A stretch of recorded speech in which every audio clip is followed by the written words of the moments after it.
Well, hello, dear viewers. This is Wolf, and yes, you have read the title correctly. This is not gonna be an RPG review.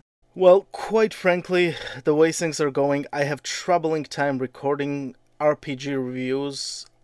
There's not gonna be a way I can record one video a week, so I decided why not do other topics I'm interested in. Well, it looks like there's gonna be a new Game of Thrones show, I know. I saw the trailer a little later. And one thing you might not know about me, I'm kind of crazy about medieval times. So, of course, I do not miss shows like this. Heraldry, things like that, I'm really interested in. This is an interesting topic because I saw a lot of different comments. A lot of people were talking about how terrible the season 8 was. And yeah, it had a lot of troubles, and quite frankly, it wasn't that great. I do agree. This is the thing, I just wanted to go over some of the criticism that Season 8 got. Problems that people have are things like, oh, some of the characters are very different from Season 8. Yeah, some people go into Season 8 or Season 7, that's usually what they do not like. I think the show quality started declining earlier, but whatever, to each their own. And I do not really want to go into the books as well, because I read them a while ago, and quite frankly, I do not really want to rewatch anything or reread the books. There's a problem with rewatching Game of Thrones TV show, actually, which I will mention it in this conversation. Well, the first thing people are talking about how Tyrion is a dumbed down character. And I have to go in this and think about, is he really dumbed down? I mean, he's a genius apparently in the early episodes, but is he?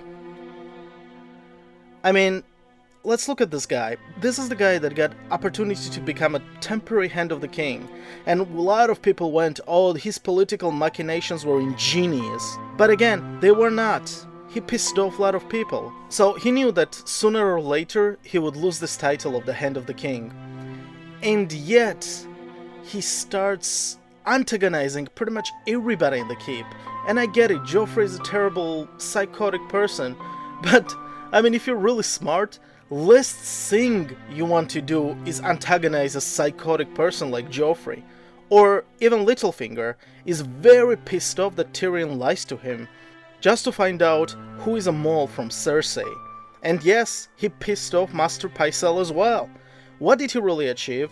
Maester Pycelle returns to his position, and none of these guys even bother to defend him. Only person that gives Tyrion a helping hand when he's in trouble is Varys.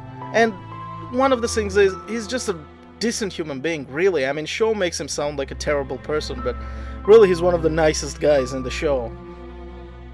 And honestly, Tyrion is not smart in the other situations either. Really, if you look at him, he's just using his standing and his wealth. For example, with the hill tribes, for example, with the trial by combat. I mean, what was the plan with the trial by combat against Mountain? If, of course, Red Viper did not have any trouble with the Mountain, Tyrion would simply die. Essentially, there wouldn't be anybody who would stand up for him, right? So, even the Shae stuff, I mean, come on, this is a woman that sleeps with men for money. You had a lot of money, that's why she's with you. Come on, you have to be smart to realize all this stuff, and Tyrion is not smart. In any of these episodes, all he does is antagonizes people without any reason. And then all he does is cry over, oh, woe is me, everybody hates me because I'm a dwarf. No, quite frankly, everybody hates Tyrion because he's kind of a jerk. Rewatch the show and you will realize this. And more than that, he thinks that he's smarter than everybody, and quite frankly, he's not. And of course, Battle of the Blackwater Bay, where he was so brilliant that his one and only plan actually failed, and he got bailed out by Tywin Lannister. Speaking of battles, I also heard a lot of people complaining about how in the Battle of Bastards, Sansa Stark somehow, out of nowhere, brings out the Army of the Vale. How did they manage to appear there without anybody noticing this? Well, quite frankly, I just mentioned Blackwater Bay. How did Tywin's army appear there without anyone noticing this? If we are criticizing Ramsay for not having any scouts, didn't Stannis have any of those? Or even with the Mance Raider, Stannis appears out of nowhere. This is a trope in Game of Thrones from the start. Armies appearing out of nowhere, and it's just done there for the dramaticism. This is not supposed to be super realistic, despite of what George R. R. Martin is saying. Yeah, I know, he's been talking about how he has moral grey characters, but who's a moral grey character in this show? I mean, honestly. Is Ramsay Bolton moral grey character? I mean, is Peter Baelish moral grey character? These people are villains. They are very stereotypical villains.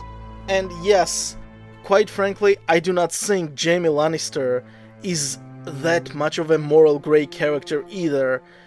Middle of the story, all of a sudden he becomes a good guy, but entire season 1, and in many of the parts of the story, the guy is behaving like a complete jerk to everybody. He's a terrible human being, but all of a sudden, oh, I'm a good guy, I did it for the people.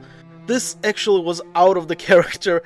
I mean, go into season 1 and watch Jaime Lannister's conversation with Ned Stark, or him throwing off Bran from the tower, or him telling Cersei that he's gonna kill everybody just for them. Come on, don't give me that.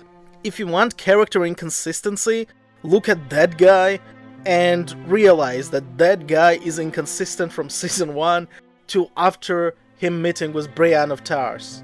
And while I'm at it, I just mentioned Littlefinger. People were talking about how his death is so out of character. Here is the deal, people. Peter Baelish, from start to finish, was a creep.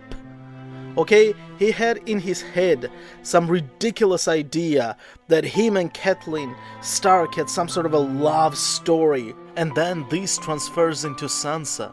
And he felt betrayed by Sansa. That's why he kneels down on his knees and starts begging her. Really, it's not out of the character. Again, guy's a creep, and it was completely understandable. From this position, he thought that Sansa betrayed him. Really, if you think about it, this is the guy who would probably think that he lost some sort of a great love and got betrayed. I mean, pay attention to the story. Guy is a creep. And of course, people go on with Jon Snow. She's my queen, I cannot betray her. Look how out of character this is. Listen, Jon Snow was always an idiot. I'm sorry, but Jon Snow was never a good leader. Jon Snow only makes mistakes. Only reason he gets in the position of power, ironically, him screaming that I'm not Ned Stark's true-born son, this and that. Oh, poor me. No, he only gets into position of power because he is Ned Stark's son. Anybody else in Jon Snow's position would never reach leadership. This guy is a screw-up. From start to finish again. And yes, he does fall in love with first women he meets all the time. Same thing with Ygritte. I mean, honestly. Come on, dude. You just met her. So yeah, essentially, I do not think any actions with him and Daenerys is actually questionable. Speaking of which, Daenerys was always a hero, and now look what they done to her. We were naming our children after her. First of all, if you really were naming your child after a fictional character in a very entertaining, but I mean, seriously, Game of Thrones, it's a very entertaining read, but come on people, this is not exactly high literature. Do you not remember Hizdahr Zalorek? Do you not remember that Daenerys crucified all of the high class of the people because they were slave-owning society? Only to find out that she crucified family of Hizdahr Zalorek who were against slavery, so she just killed people indiscriminately. This is not out of the Daenerys' character. Or do you remember this beautiful scene of her burning the people and saying, let the dragons decide? I mean, I feel bad for Hizdahr Zalorek in this scene, quite frankly. Daenerys Targaryen is a ruthless human being from the start. And while she does seem like she has some sort of a redeeming qualities about her, where she's against slavery, if you really look at this stuff closely, she does not really have that many redeeming qualities. Let's start with the fact that this woman is an egomaniac. And of course her screaming every 5 minutes, "I'm the blood of the dragons, breaker of chains." Come on. Quite frankly, if you did not expect this kind of an end, again, I do not think you were paying attention. Not that the ending is good. Don't get me wrong. I'm not defending the ending to the Game of Thrones. I'm not defending the storytelling either. But I'm just pointing out that a lot of the stuff which you people are complaining about has been there from the start. And of course, when you're saying characters are acting unreasonably, why would they act the way they're acting? I mean, normal human beings would never do this. I'm gonna stop you there, and I'm gonna ask you this. Let's look at the older seasons. Let's look at Balon Greyjoy, for example. His master plan was to conquer Norse for vengeance. Except, what vengeance was that? House Baratheon that defeated him, you know, the house that Joffrey is claiming to be from, is not a Northern house. In fact, Norse is fighting Joffrey. Okay, let's forget that. Maybe he's blaming Starks that they took Theon away, his son. So he wants to conquer the Norse. And Theon manages to capture seat of power of the Norse. Their main castle, mind you, Winterfell, is in very good strategic position. It's very hard to capture. It has never been captured before.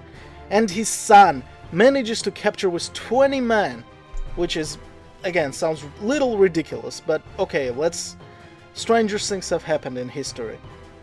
Would you go and say, burn that castle? I will not send you resources. I will not send you soldiers.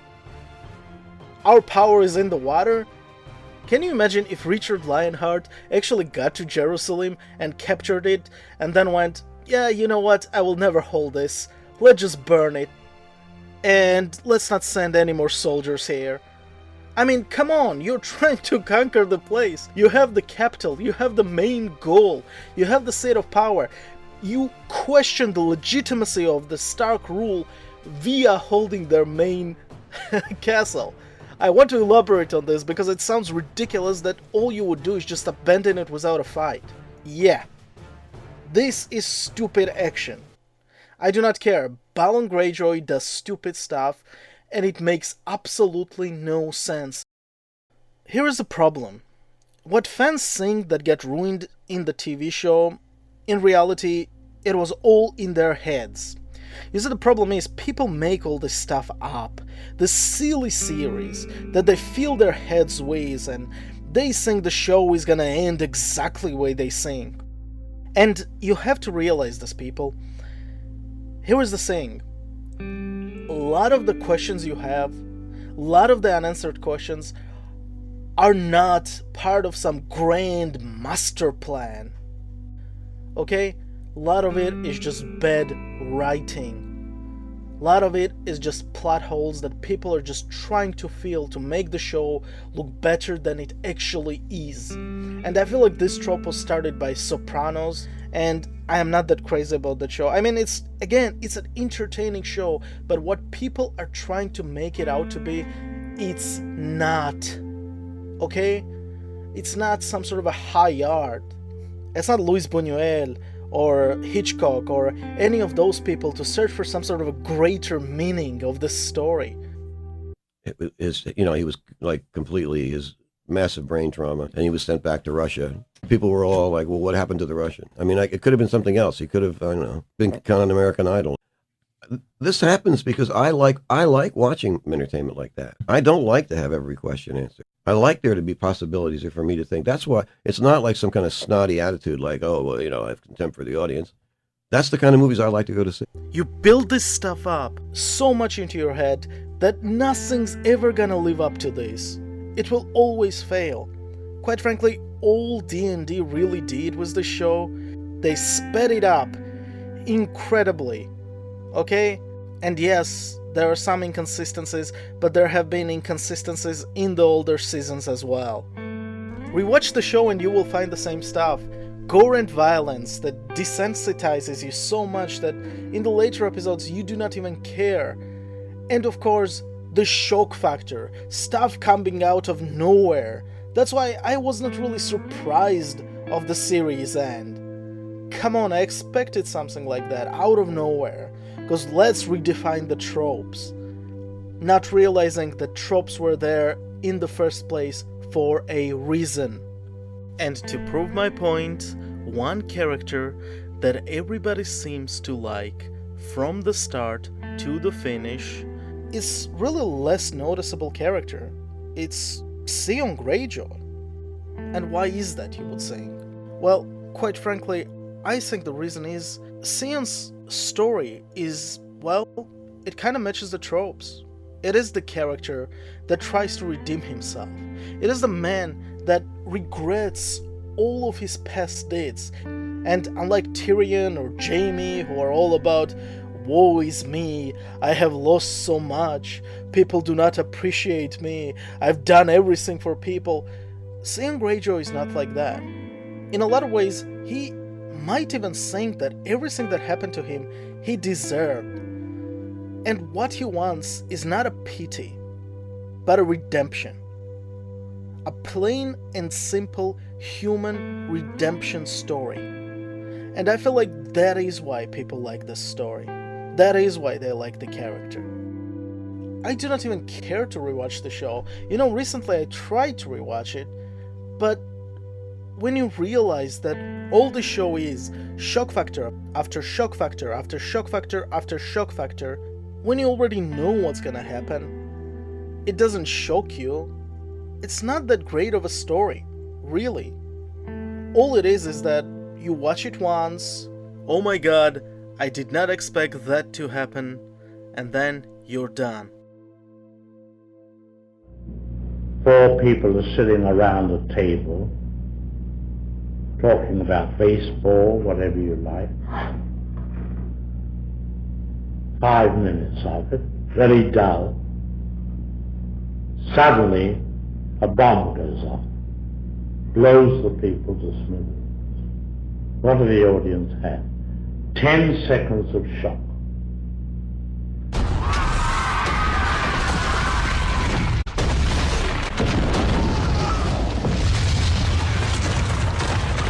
If you like my video, please like, share and subscribe. And don't forget to leave a comment. Thank you very much.